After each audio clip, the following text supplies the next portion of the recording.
సంగారెడ్డి పట్టణంలోని 29వ వార్డులో Congress party councillor అభ్యర్థి మీనాను గెలిపించాలని కోరుతూ ఇంటింటికి ఎన్నికల ప్రచారం జరిపిన కాంగ్రెస్ పార్టీ నాయకులు 29వ వార్డులో మీనాను కౌన్సిలర్గా గెలిపిస్తే జగ్గారెడ్డి సహకారంతో 8 కోట్ల నీళ్లతో అభివృద్ధి చేస్తానని తెలిపారు. ప్రచార కార్యక్రమంలో కాంగ్రెస్ పార్టీ నాయకులు సతీష్ యాదవ్, నరేష్ నాయక్, ఆనంద్, ఎంఆర్ఎఫ్ సురేష్, అజయగౌడ్, శ్రీను, శంకర్, ఎల్లయ్య, చంద్రకళ, నరేష్, హుసేన్, హైమత్ తదితరులు పాల్గొన్నారు.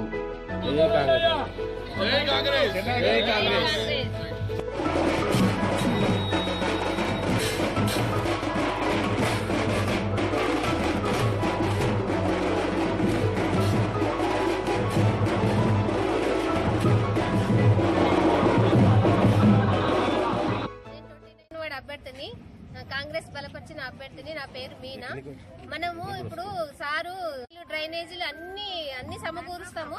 దయచేసి మాకు చేతి గుర్తుకు ఓటేసి గెలిపించగలరని కోరుకుంటున్నాము. 8 కోట్లతోని మన కాలనీ అభివృద్ధి చేసి చూపిస్తాము, ఆదర్శంగా చేసి చూపిస్తాము.